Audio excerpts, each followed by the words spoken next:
Welcome in, sports fans, on this absolute beautiful Monday. Unless you're a Pacers fan, it's probably a pretty gloomy Monday today. Unfortunately, we got a lot of sports news to cover. But before we start that, if you are an OG, comment OG down in the comments. If you are new here, comment your favorite sports organization, NFL, NBA, UFC fighters, soccer, whatever it may be. Comment it down in the comments so I can applaud you or I can roast you. We got a lot to cover. We got some NFL news, NBA, UFC. We're going to start, obviously, with the NFL. We have our top 5 QBs with their backs against the wall this year, ladies and gentlemen. And we're going to start it off with one that I don't want to say hating on. I'm not a hater, ladies and gentlemen. I'm just a realist. I'm going to start with a guy that I have said I don't think is going to be that guy for this team for years and years and years now. His last postseason appearance was in 2021. He started off the year hot last year, 21 touchdowns, ended up with 21 touchdowns, 11 interceptions, 3,800 yards. Drum roll, please. Kyler Murray of the Arizona Cardinals. Your back is against the wall. I think that he's been in just such an odd position, right? The Cardinals have been such an odd position. The way they're building their team is weird. Now, he came in when it was a thing to go get your quarterback and then build the team around him. Now people are realizing, oh, we're going to build the team and then we're going to get the quarterback. So Kyler Murray just year after year has been going through a building process, and the building just hasn't been good. You know what I mean? James Conner's over there, solid, injury prone, potential. You got Marvin Harrison, who, if him and Kyler can build a connection, this team is going to be absolutely amazing. I just think Kyler Murray has to go out there this year. Again, has not seen a postseason since 2021. I think Kyler needs to go out there. I think he needs to make the playoffs, or he's going to be in that hot seat. It's going to be a do or die. I don't think this year is particularly a do or die year because I think his contract expires in like 2028. And they're not going to just cut Kyler Murray. That would be absolutely ridiculous. Could they trade him? I don't know. Probably not. Here's the thing. It's hard to get rid of a quarterback that's decent, right? Regardless, you're going to use him as a bridge quarterback. Maybe you draft a replacement, but you still need time to groom that quarterback unless you are somehow if the Cardinals are somehow absolutely terrible this year, then yes, Kyler Murray might get replaced. I do think he is on the hot seat, though. At number 2, no order on these, by the way. I really didn't put these in order. I was just thinking of guys off top. At number 2, Sam Darnold. Seattle Seahawks fans, me, myself included, I really did not want Sam Darnold in Seattle. And this is coming from a guy, when Sam Darnold came in the league, I was like, this dude is going to be good. And I watched him 1 year with the Jets. I watched him 2 years with the Jets, 3 years with the Jets, 49ers. Then I saw him on the Vikings and I was like, man, it must be really easy to throw to Justin Jefferson and Jordan Addison. You know what I mean? So, and he had 35 touchdowns, 12 interceptions, 4,300 yards, was in the MVP conversation. That was a absolute solid team. Absolute stacked team. And is Seattle going to be able to protect Sam Darnold? Because that's, at the end, what happened with the downfall of the Vikings. They couldn't protect Sam Darnold. He was out there seeing ghosts. Was it Sam Darnold, or it was Sam Darnold that was out there seeing ghosts, right? I can't remember. I think it was. Regardless, out there seeing ghosts, yet was it Sam Darnold that was seeing ghosts? Anyways, I think it was. On the Seattle Seahawks O-line is nothing great. It's not amazing. And he is going to be pressured a lot. So we'll see how Sam Darnold does under pressure. I think this is a prove it year for Sam, just because we got a young guy on the bench. We can cut Sam for free if we need to, basically, compared to what other teams can cut their quarterbacks for. Next on the list, Tua Tagovailoa. Yes, I get it. They made the playoffs. They've made the playoffs multiple times. Tua's situation is different, right?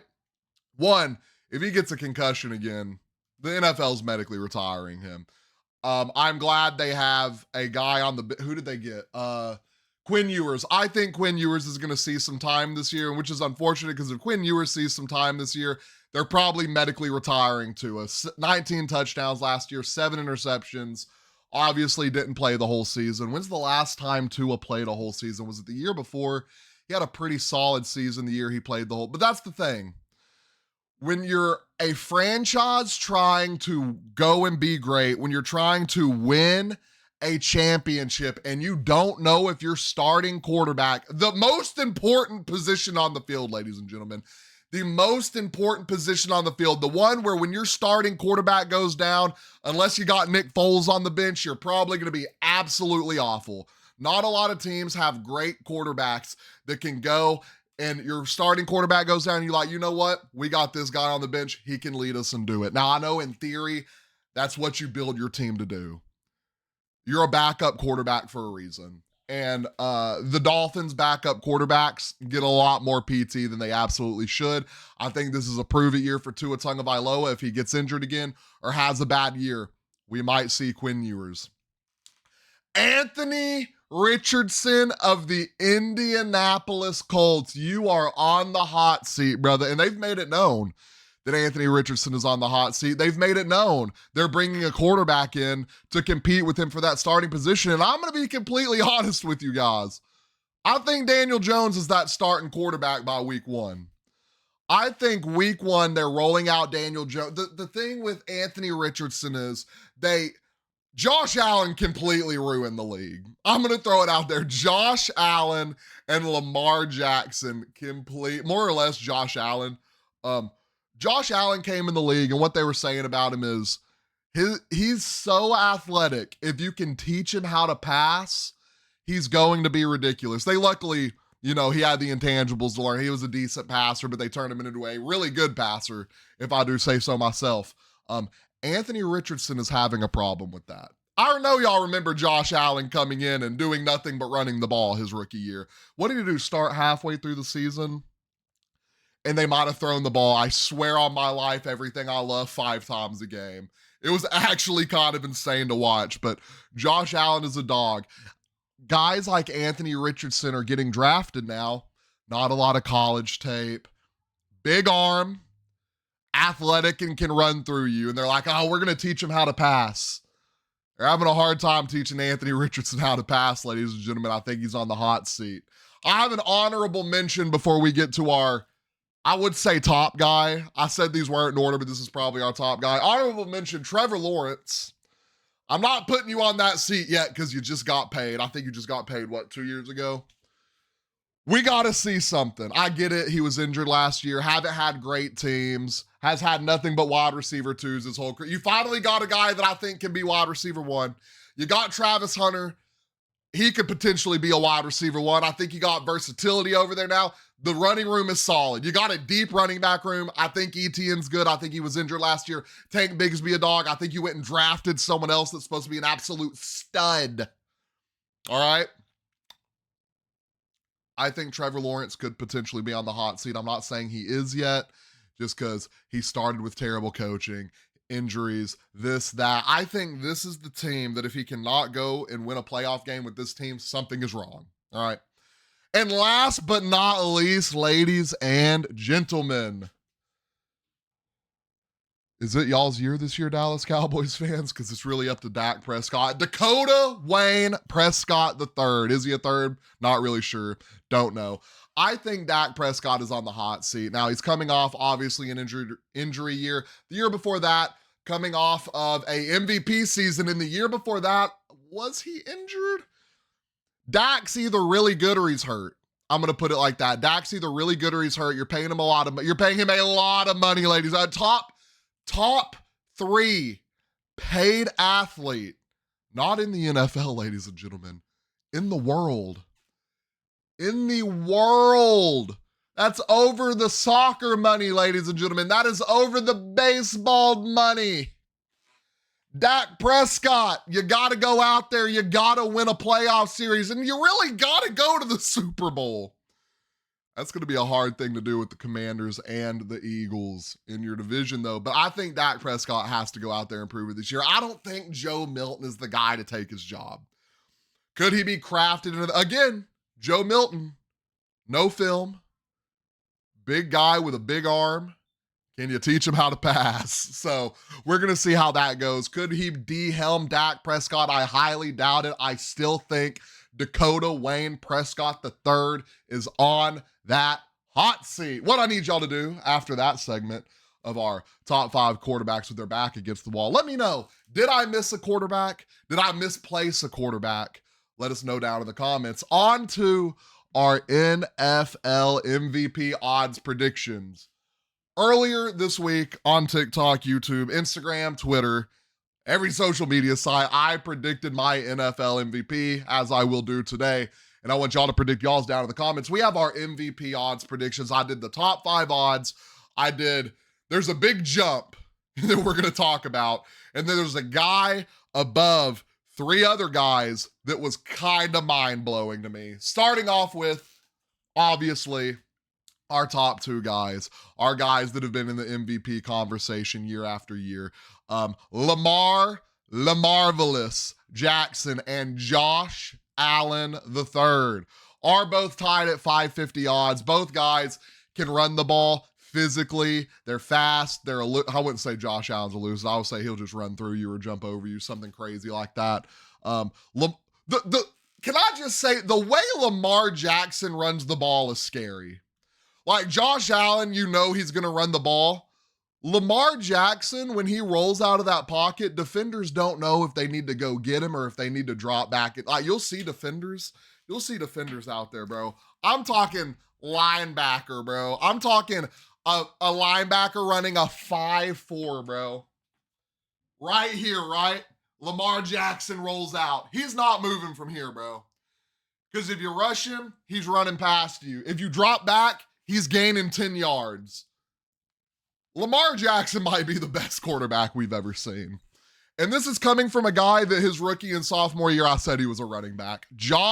Lamar Jackson might be the best quarterback we have ever seen.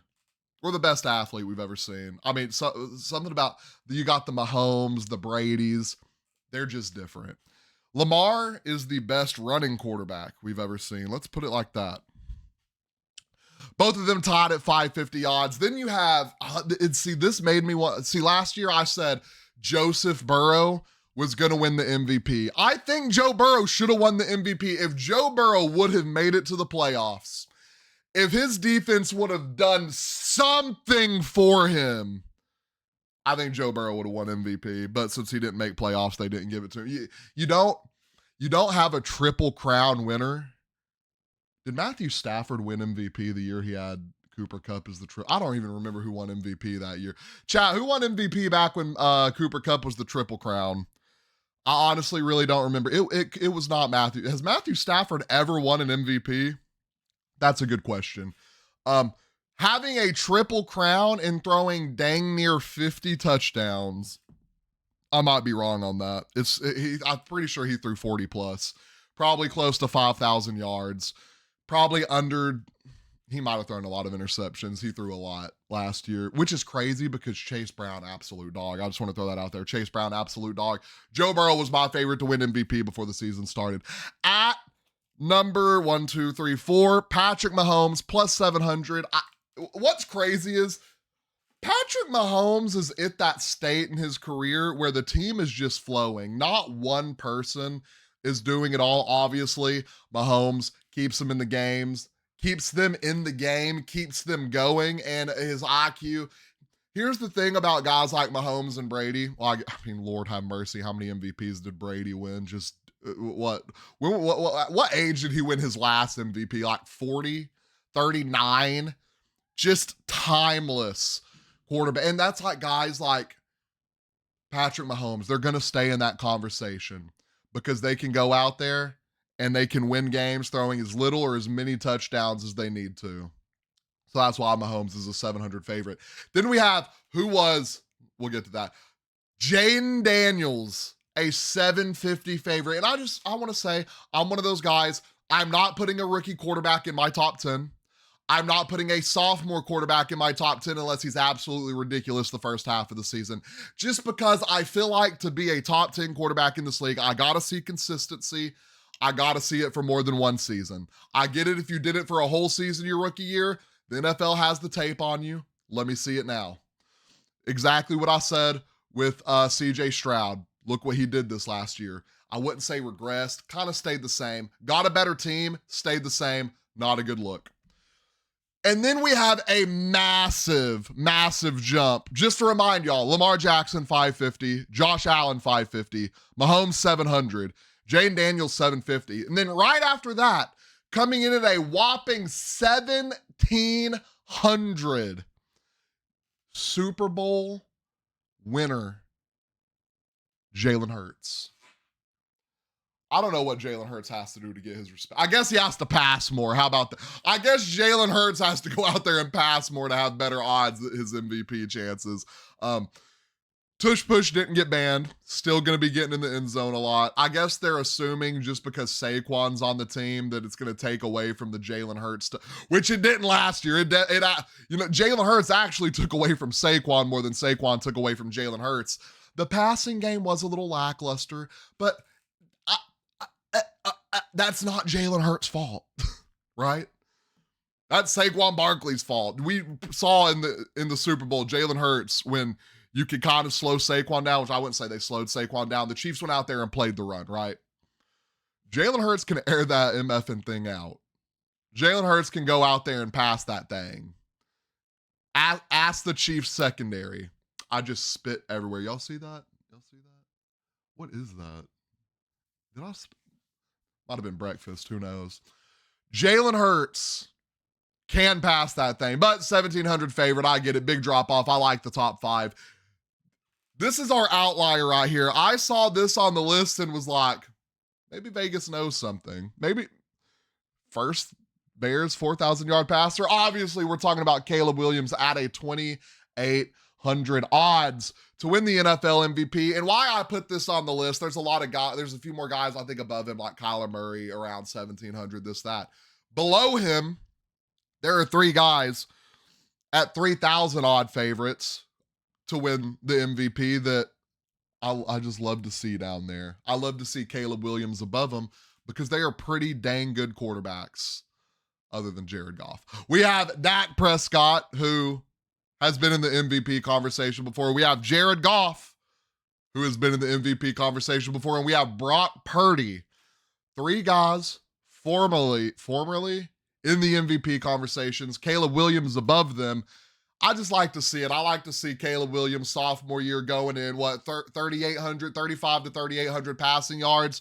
One of the better Bears quarterbacks we've ever seen in the history of Bears quarterbacks.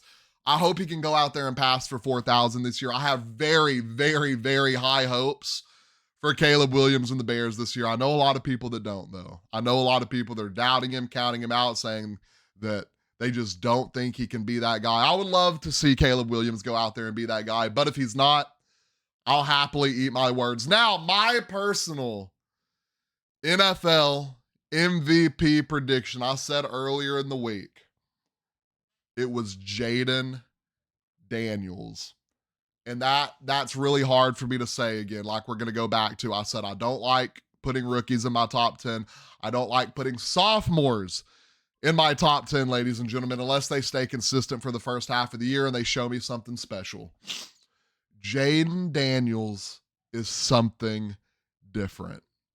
He brings something different to the team. He creates a spark. The wide receiver core did nothing but get better. If the running game can stay healthy, the ceiling is insane for quarterback Jayden Daniels. But I am calling an audible, ladies and gentlemen.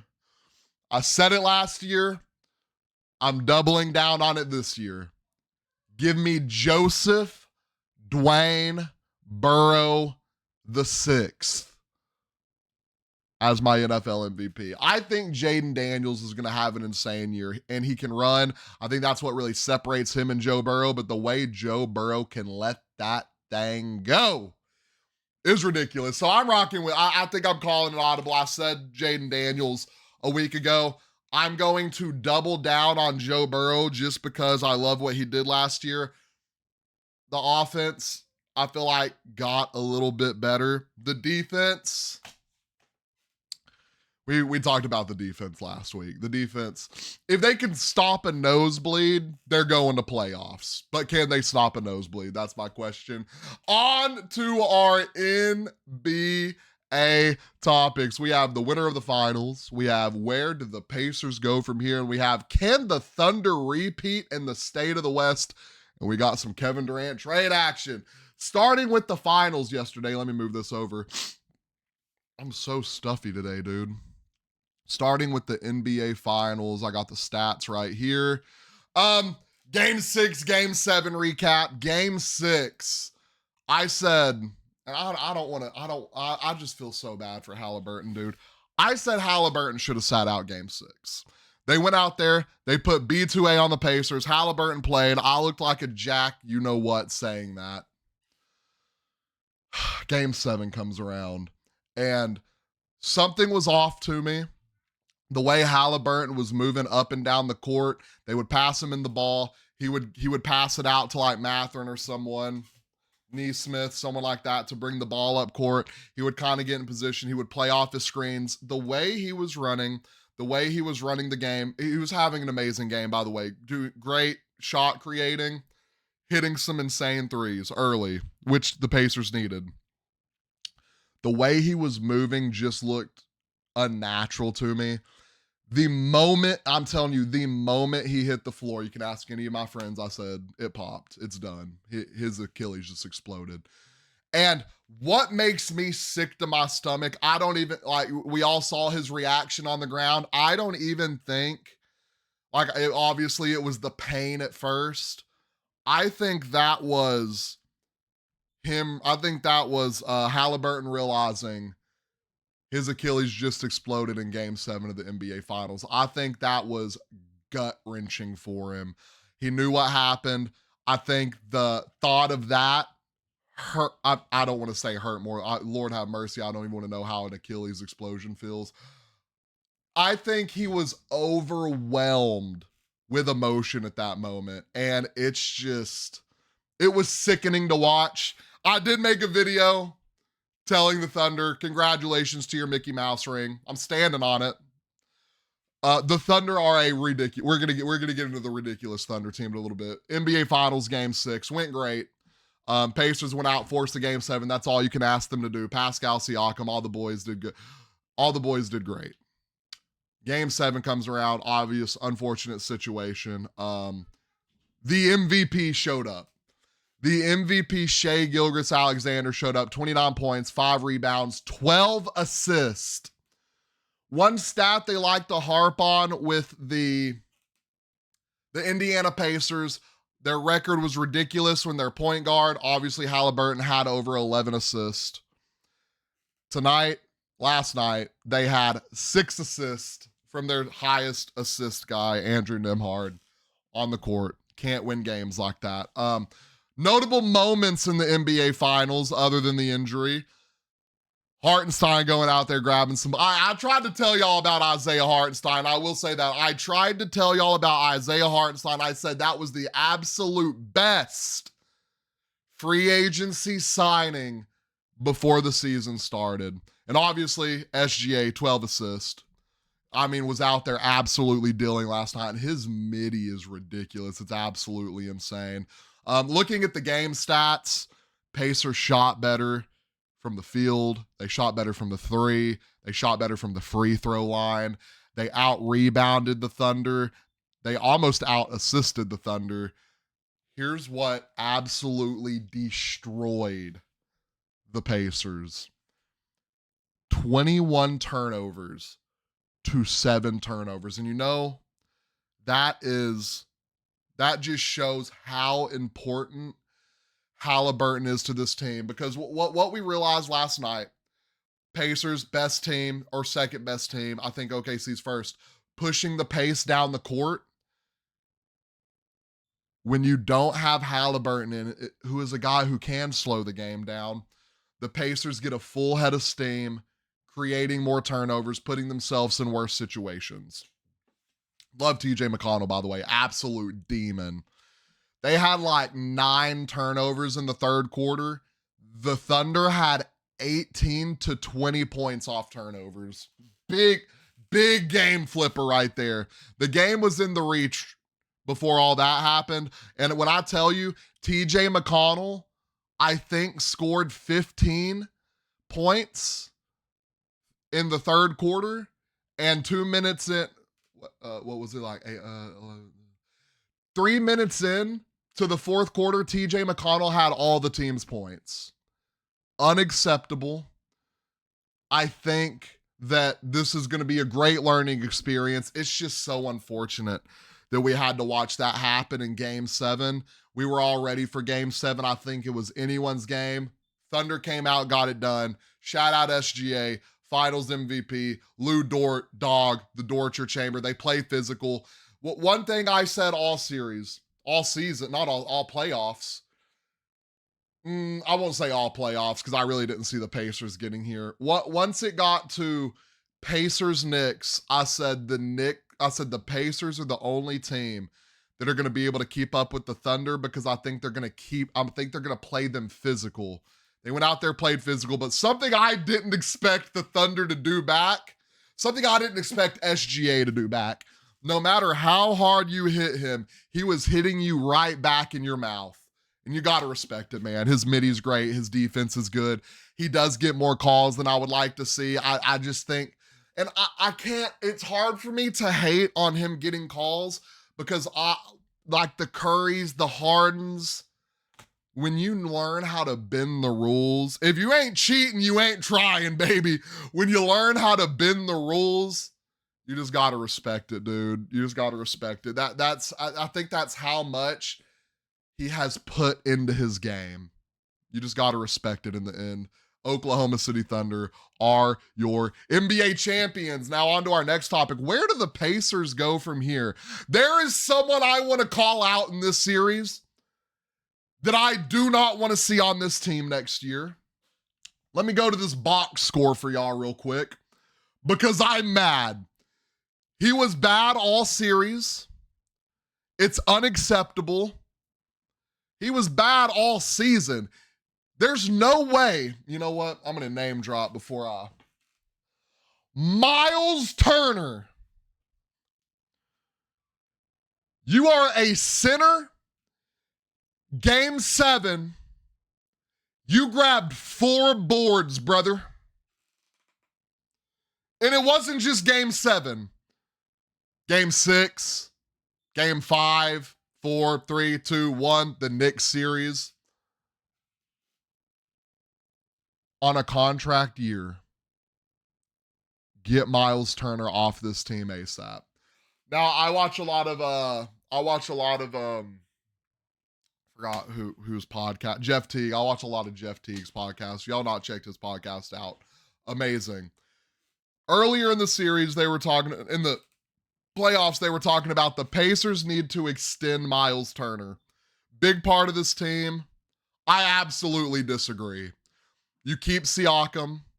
You have a ridiculous team around you. Get rid of Miles Turner, bro. I think it's time for a change of scenery for Miles. I think it'll do him great. I think it'll do the Pacers great. I think you need to go get a guy who is just here to grab boards. Miles Turner, you stand at that 3 line too much. Go get a guy from France that's just there to grab boards, ladies and gentlemen, because Miles Turner is just not doing it for me personally. And you got Siakam, you got Aaron Nesmith, Nembhard. You're going to be without Halliburton. A guy that I want to say stood out, Benedict Mathurin, number 1 scorer on the team, number 1 rebounder on the team, 24 points, 13 rebounds. Dog. TJ McConnell. Ridiculous situation they thrusted him into. Answered the phone, said, "How you doing?" 16 points, 3 assists, 6 rebounds, 10 for 10 from the line. Oh, wait, no, that was Mathurin, 10 for 10 from the line. Dog, by the way. TJ McConnell, 0 free throws. By the way, 0 free throws from McConnell, ladies and gentlemen. He doesn't shoot threes. He doesn't do that. 8 for 13 from inside the paint. He didn't shoot no free throws. NBA, I'm challenging y'all, bro. We have to be better, right? There is no way SGA can drive his shoulder into someone, create all that space for his midi, which I just praised. And little TJ McConnell drives in, and he's not getting fouled by 2 7-foot centers and Lou Dort? Something's wrong there. But I don't like to think stuff is rigged, so maybe he just wasn't getting the whistle that night. Super unfortunate. You had Nimhard 15 points, Siakam 16 points. They don't even have Halliburton on here. Oh, Halliburton 9 points, 3 for 4 from 3 for 5, 7 minutes. MICKEYMOUSE. Anyways, what do the Pacers need to do? What I want to talk about a trade they made the day before Game 7. You traded your 2025 pick, pretty valueless, right? For a 2026 first. Could potentially be a lottery pick, ladies and gentlemen. I don't think the Pacers are going to be that bad. You're going to get a pretty decent pick from that. A pretty decent pick. So that's going to be good. We can only hope Tyrese Halliburton comes back healthy. I think you keep this core team together. Halliburton comes back healthy in 2026 season. Hopefully he comes back healthy 2020. The thing with his Achilles injury, the good thing about Halliburton, true point guard, gets the assist, doesn't play super explosive. So I think that he's going to be okay. Guys like Tatum, guys like Lillard, I'm worried about. Now, I think Halliburton's going to be okay. This team's going to be okay as long as you can keep this core together. You get rid of Miles Turner. Dude, TJ McConnell's a dog. Obi Toppin is a dog. Obi Toppin played 21 minutes and had no points. I just realized that. Tough. Ben Shepherd, don't know why he ever came in the game. Anyways, yeah, I think the Pacers are going to be good. I think they have a lot of potential. I think they have that 2026 first round pick that could, if you want to tank, I wouldn't. I think you have a solid young team. I don't think they're going to tank. Could still end up in a good position to get a good piece in the draft, or use that first to trade for someone. I don't know. I think they're going to be okay. Next, we have, can the Thunder repeat in the state of the West? It is the West, right? It is the West. I always get the conferences mixed up. I said that through this playoff run, I feel like the Oklahoma City Thunder are exactly what we thought the Boston Celtics were going to be. Obviously, Boston Celtics, super terrible situation this year. You lose Jason Tatum. That team will never play together as a whole ever again. Ever. Porzingis will be gone by the time he's back.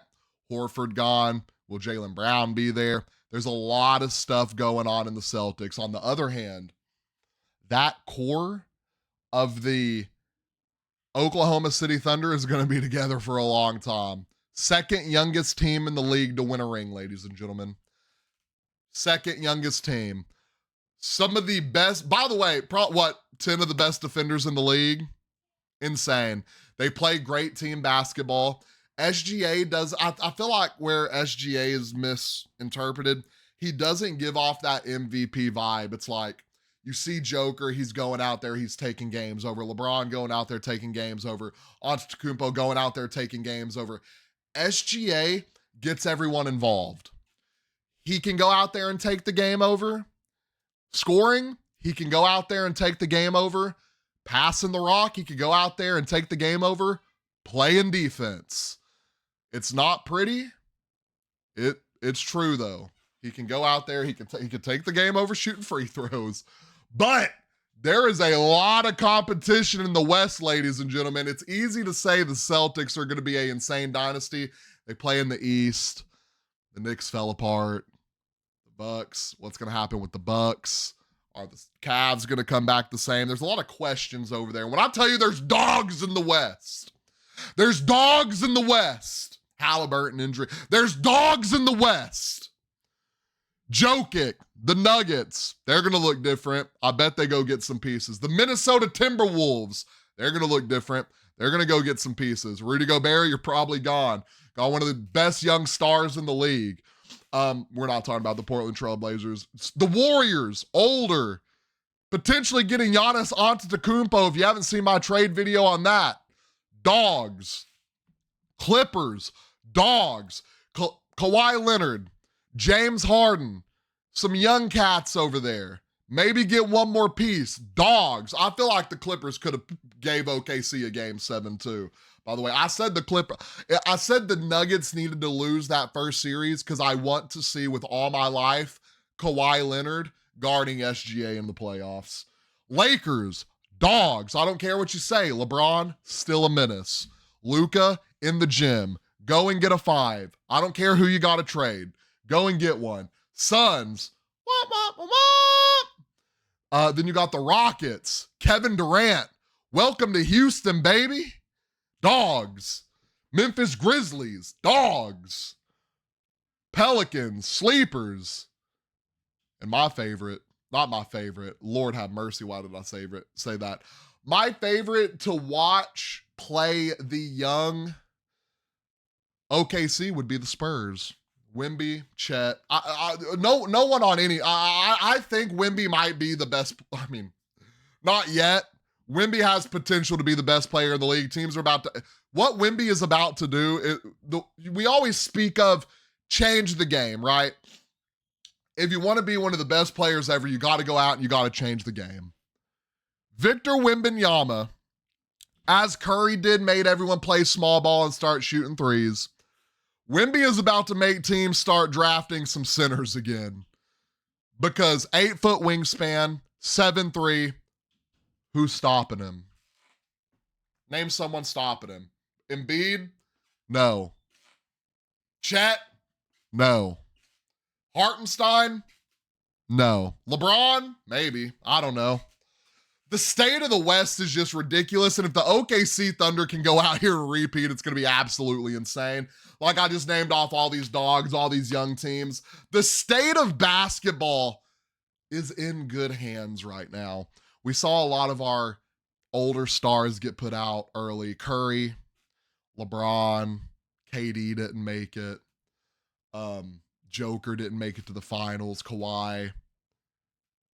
These young cats, I mean, like I've said from round one, this might be the best finals we have watched in the past 10 years. The young cats are putting on. They're stepping right into the shoes they need to step in. I don't think the Thunder are going to repeat. I think they can make it far. There are just too many dogs in the West for me to say the Thunder are going to repeat. So that's my thought on that. And by the way, we spoke on the Kevin Durant trade. Kevin Durant, a Houston Rocket. Holy W. One of the top teams I said he would get traded to. A lot of people were thinking the Spurs. Alleged I can already see the Rocket or the Suns wanted. They probably wanted Vassell. They probably wanted what's his? They probably wanted Castle. They probably wanted Castle. They probably wanted like Sohan. They probably wanted the second pick, and they probably wanted 5 seconds, just like they got from the Rockets. Suns said no. Amazing decision. Rockets said, you know what? We'll give you Jalen Green. We'll give you Dylan Brooks. Thank God. We'll give you the 10th pick, and we'll give you 5 seconds. I think that is an amazing trade for Houston. I think you kept all the young guys you want to keep in that situation. Jalen Green, going to be an absolute solid player for the Suns. He's going to go out there. He's going to do some great things. Kevin Durant is going to be invaluable to this team. What the knowledge he's going to bring to Sangoon, to all the young guys, is going to mean a lot. And I love the trade. I think the Rockets are going to be competing for a ring next year. If I was going to say 5 teams that I think could beat the Spurs or the OKC going into the next season, the Rockets, with their current roster, the Rockets, the Clippers,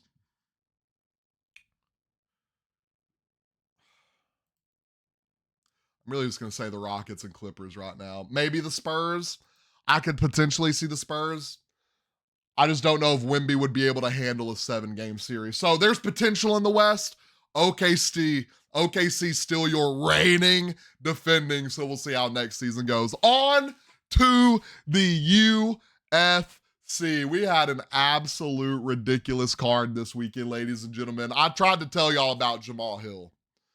The fall off is ridiculous. He won a Mickey Mouse belt in what was a Mickey Mouse division. He beat a 42-year-old or 43-year-old, can't remember, Glover Teixeira, hoisted that belt up. Since then, slept, 45-50, ladies and gentlemen. And I said this is exactly going to happen. I said he was going to lose to Alex. I said he was going to lose to someone in the top 5. It ended up being Yuri Prochazka. I said that he was going to then lose to someone in the middle of the rankings. 50-45, Khalil Roundtree, number 7 ranked. And I said he's going to find himself fighting someone at the bottom of the division, trying to keep his UFC contract. And Minifield, welcome to your moment, brother. If you can beat Jamal Hill, we'll see how that goes. I think that's the fight they make.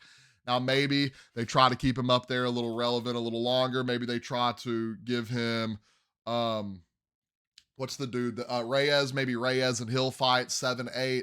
I just don't think that would give a big enough jump. I think Reyes is on his way to another title shot. Hill's going in the opposite direction.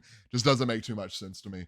So I think he's going to be fighting someone at the bottom of the rankings. But what is the biggest news of the UFC this weekend? Ladies and gentlemen, Jon Jones has officially retired, and it was out of nowhere. We were pondering, is he going to retire? Is there going to be another fight? There are a lot of rumors circling and speculating. Why did Jon Jones call and retire the night before the UFC fight night? There is a rumor that he was in another domestic dispute.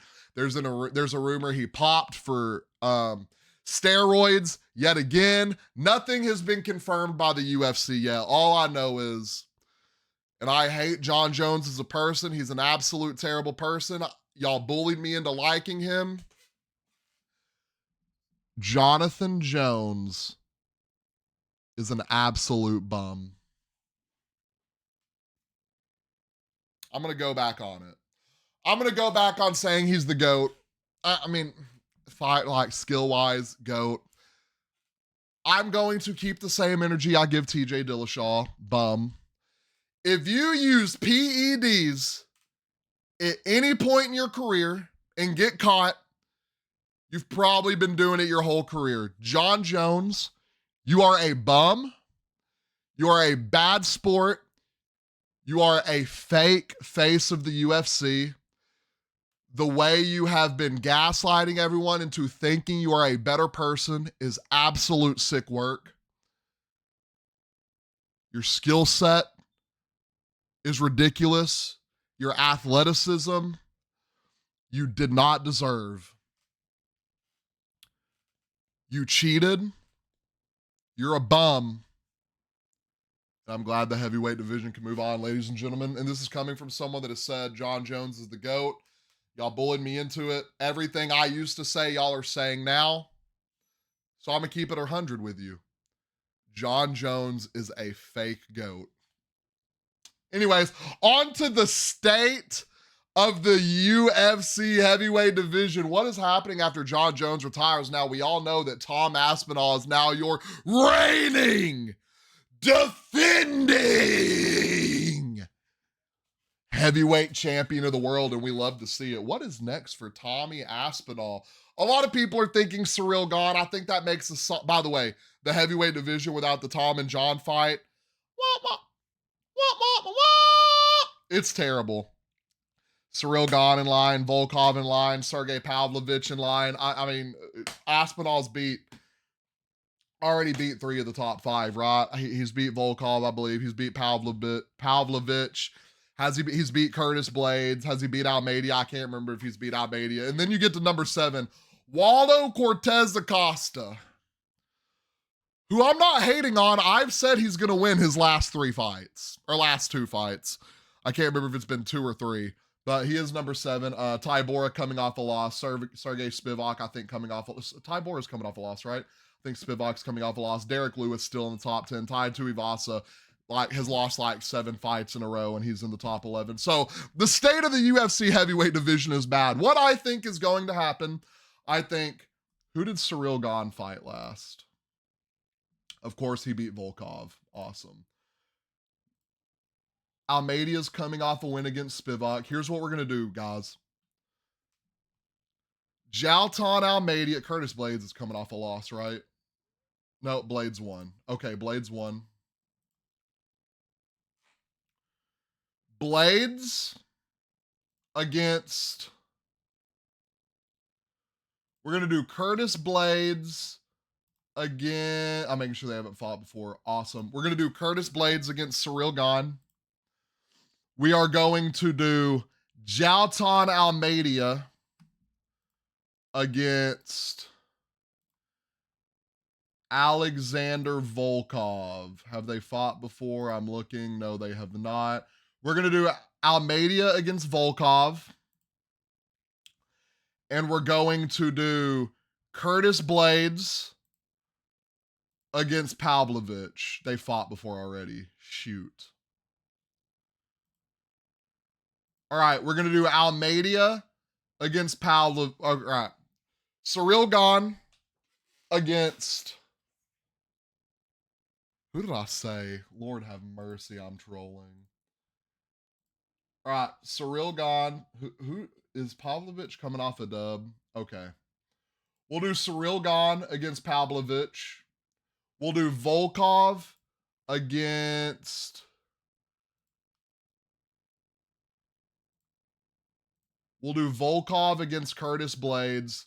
And we'll do Almeida against Waldo Cortez Acosta. Where does that leave Tom Aspinall, ladies and gentlemen? Well, I hear Alex Poatan Pereira these days is weighing in at a crisp 245 pounds, which I said after he lost that light heavyweight belt, I did not expect him to go back and fight for it again. I expect him wholeheartedly to move up to heavyweight and attempt to capture the heavyweight title. And I think that kind of falls in line with what they're doing in the UFC. I think that Tom and Alex would bring in about the same revenue as John and Tom.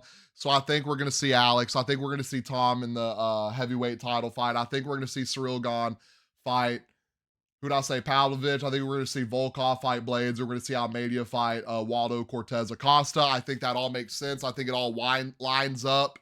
I don't think any of those guys are injured, and we're finally going to see the heavyweight division move on. Yet again, those are my predictions for my matchups for the heavyweight division. Let me know who you want to see Tom Aspinall fight down in the comments. And last but not least on this podcast, ladies and gentlemen, I've enjoyed this last hour with y'all. We have our UFC 317 picks, predictions, and upsets. We're not going to do the whole card. We're going to do the main card, and we're going to do our featured prelim.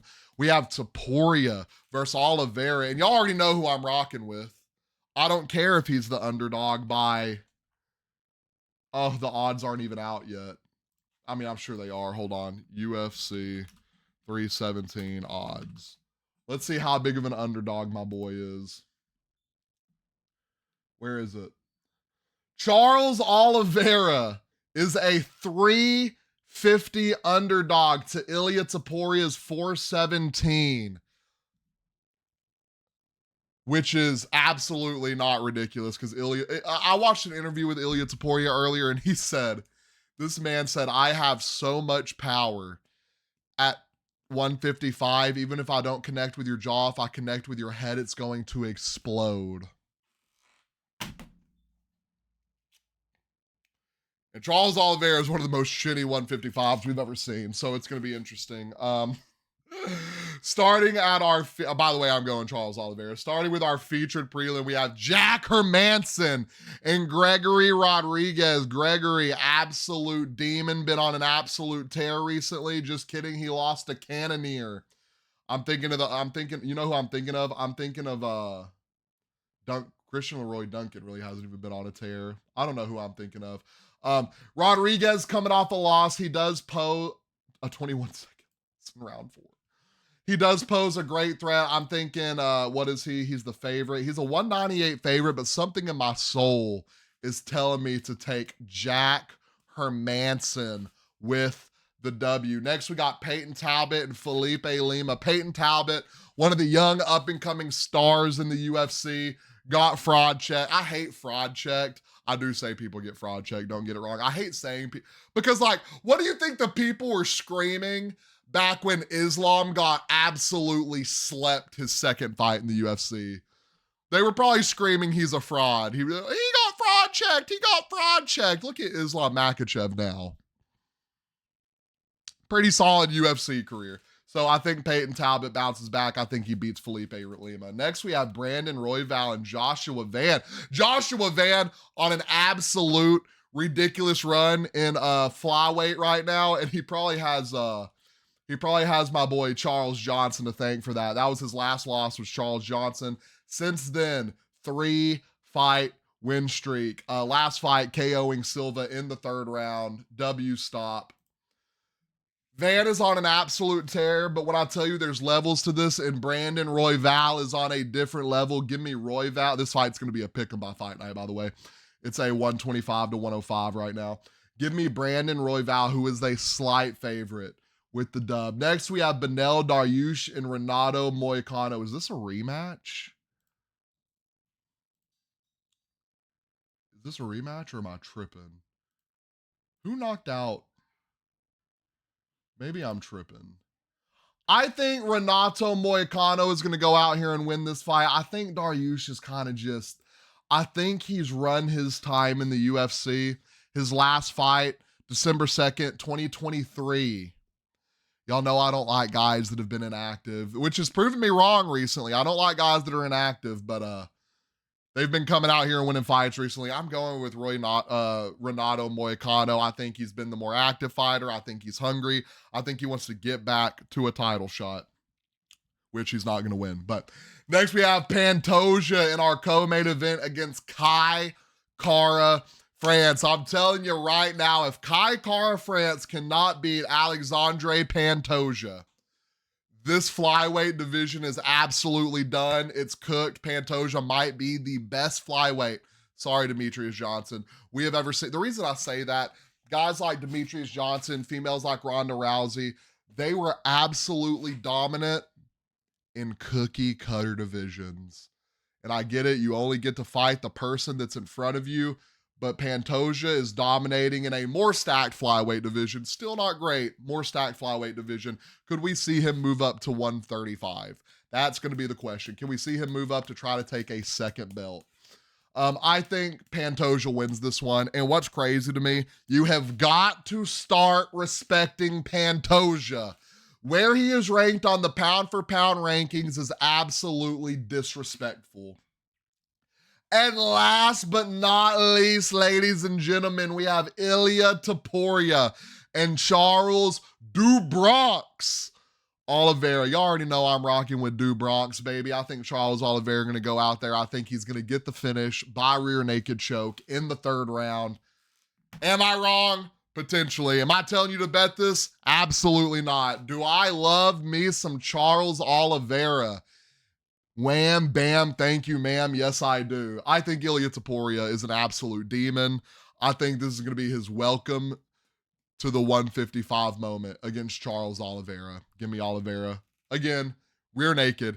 In the fifth, ladies and gentlemen, this concludes Monday Madness, our Any Given Monday podcast. I appreciate each and every one of you that have tuned into this. If you listen to the NFL, if you listen to the NBA, if you listen to the UFC, if you listen to the whole podcast, if you clicked on it once, I love you. I love each and every one of you. I hope y'all have an amazing week, and we will be back next Monday with another podcast.